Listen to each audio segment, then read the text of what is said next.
Guys, how we doing? Eric Hyde and Aiden Hyde, AW Notes, coming at you, backyard Torrance once again. Let's invest. Let's invest, he says. This video today is on case study, right? As a lot of my loans start to come to fruition, I've held them for more than a year now. I'm gonna start putting up some numbers so you guys can see the case study of what they look like. What kind of returns are we getting? What did we buy them for? How much money are we making, right? This one's a base hit. It's not a home run, but I'm shooting for base hits. Speaking of base hits, Dodgers are in first place, right? All right, guys, appreciate you watching. If you have any questions, reach out. You can contact me at eric@awnotes.com, or you can call me, 310-613-6474. Hope you guys enjoy the video. Take care.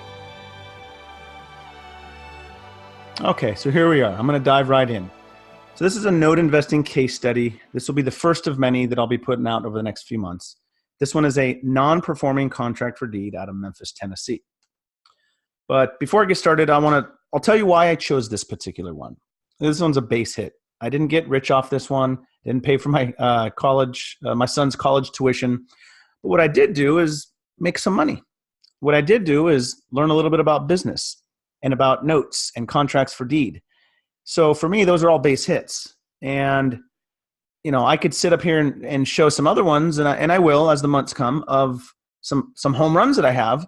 But what I wanted to share is that oftentimes in life, and especially in note investing, it's the base hits that ultimately win the game. And my goal with this is just to keep getting base hits. I shoot for base hits, I aim for base hits, and if I get a home run out of it, then so be it, even better. So this particular one is just a basic lower level investment out of Memphis, Tennessee. Sometimes all you need is a base hit to win games. Home runs are great, but never underestimate the simple things we are able to do. All right, so like I said, Memphis, Tennessee, non-performing contract for deed. What I'll go through in this PowerPoint, first I'll go through the numbers. Next I'll go over due diligence. Then I'll go over the timelines. And finally the results and the numbers and where we are today. So first, the numbers. The picture you see there is an actual picture of the asset in Tennessee. Little small. I'll get into that in a second. Like I said, this was one of my beginning deals by myself last year in 2017. So the unpaid principal balance was $25,815. The principal and interest payment is $280 a month. Fair market value appeared to be $35,000. When I say appeared to be, I mean Zillow, Trulia, Realtor.com. I use some of those websites to kind of give me an indication or a range of where it may lie. Doesn't mean that's exactly where it is, but it's kind of a starting point.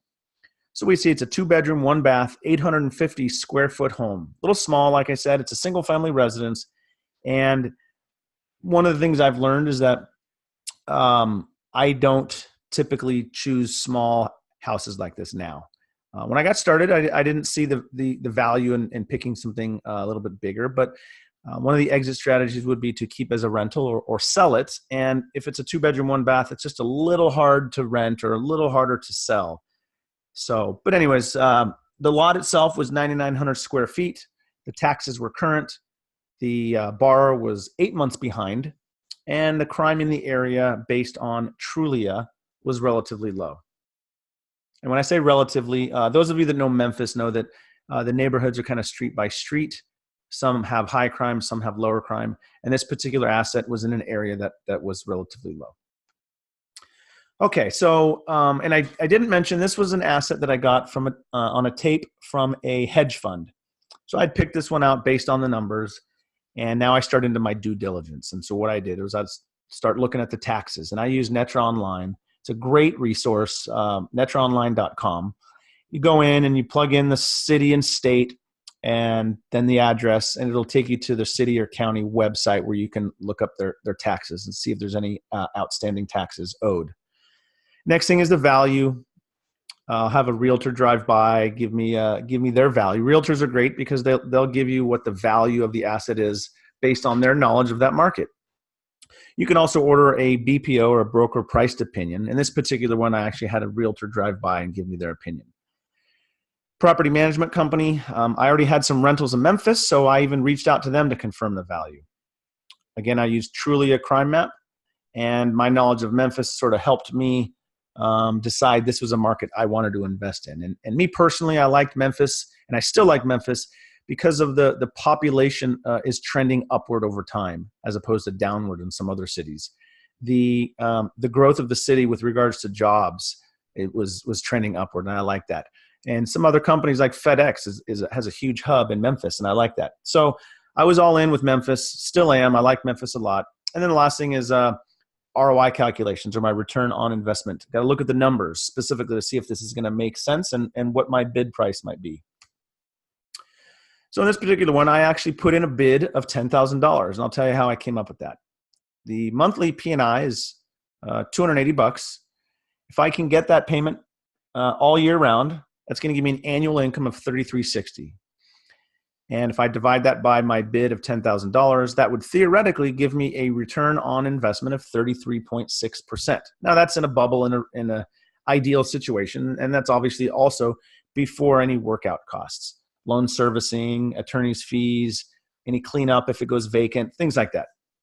But this is where I start with. And for me personally, my favorite exit strategies are to, one, sell it as a reperformer after getting consistent payments. If I sold this at a 14% yield to another investor, I'd sell it for approximately $19,500. So you can see that the numbers work there. Buy it at $10,000, sell it at $19,500, plus the payments that I get throughout the year. Another strategy would be to evict, then sell the property at, remember the fair market value is 35, sell it at 30 or even 25, right? It's still a win. Or my other exit strategy would be to hold it for cash flow month after month after month until the loan is paid off. And consequently, this loan had another 24 years left on it. So I'll move on. Put in my bid at $10,000 and it was accepted. Obviously, I was excited. The opportunities were there for me and I wanted to get started. So now I start my secondary due diligence, and this is where I'm going to start paying money for my due diligence. The seller tells me, yep, $10,000, it's yours. Give you about a week to fund it, give or take. And this is where I'm going to start paying for secondary due diligence. Things like a title report. In this situation, it was a clean title. The BPO came back. It was good value. Right? If this is an asset that is protecting my investment, I got to make sure it's protected with the value of the home, because if they don't pay, I'm going to take the home back. I got to make sure the value's there. Also got to look at the collateral file given to me by the hedge fund. Oftentimes there's things missing or language that's not there. I always have an attorney in that state review the collateral file and give me their opinion of if it's a clean collateral file or if there's issues, chain of title, things like that. In this particular one, everything was good. I was ready to fund, and I did. So let's go through the timelines. So this was back in September of 2017. I actually funded this on September 22nd. October 6th, so what is that, 2 weeks later, it was actually boarded with Madison. I was pretty happy to see that it was boarded in such a short period of time. And November 15th, just about a month and a week later, we actually made contact with the borrower. And obviously that's a good sign on a non-performing note or non-performing contract for deed. The big question is the borrower there? In this situation, he was. And we were able to get him to make a payment. So in November 20th, to be exact, the borrower made his first payment. And ever since then, it's been consistent. December 22nd, his second payment. So this was looking like it was going to be a full reinstatement if I could get him to pay back his arrears, but I'm happy with just making the monthly payment for now. So what I did in February of 2018 is I asked him to make an additional payments to get caught up. Remember, I said he was behind 8 months, and though he's making his normal monthly payment, that doesn't change the fact that he was still behind 8 months. He was consistently behind 8 months. So in February 2018, he sent in additional money. And then just last month, or in August of 2018, I offered up what I like to call a promotion. He was behind 5 payments. And I said, look, if you can pay 3 payments by the end of the month, I'll waive the other 2. And sure enough, he did. So I now had a loan that was fully reinstated. It was performing and consistently paying. So let's look at the results. 1 year later, I remember I bought this for $10,000. The total income throughout the year of the principal and interest payments was $39.20. It didn't come without some cost, right? I had my workout costs that came to $1,065. And those are things like my loan servicing costs, right? For the first couple months, I'm paying a non-performing loan fee, a boarding fee, and then the monthly performing loan fees. And the initial title report and the collateral view from the attorney added up to $1,065. So my total income of $39.20 divided by my total cost now of $11,065 gives me a whopping return on my investment of 35%, and counting, I will add. So 35% return on this is a great, and I say it's a base hit. It seems like it's more than a base hit, but it's $3,900. But the ideas here and the principles and the things that I learned along the way were huge for me moving forward in my business and getting started. So it's currently performing. The current value of this is roughly $19,000. I could sell this today to somebody who wants, I've proven that this is a performing deal, or the borrower has proven that they want to stay and they'll continue to pay. And if I sold it at $19,000, I'd be looking at additional profit of $7,900 or 107% return. Or I can just continue getting paid every month, month after month, mailbox money. I've done nothing with this loan in months. So this truly is passive at this point. So that's it. There you have it. That's kind of the grand finale there. 35% return in the last year.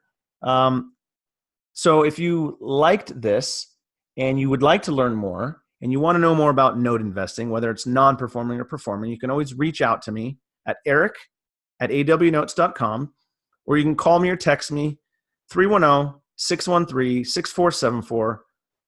And lastly, I do have a request. Not sure where you watched this, but if you haven't already, please subscribe to my YouTube channel, which is youtube.com/awnotes, where I'll be posting more deals just like this one with different numbers, different states, the good and the bad. And I appreciate you guys watching, and we'll talk to you guys soon.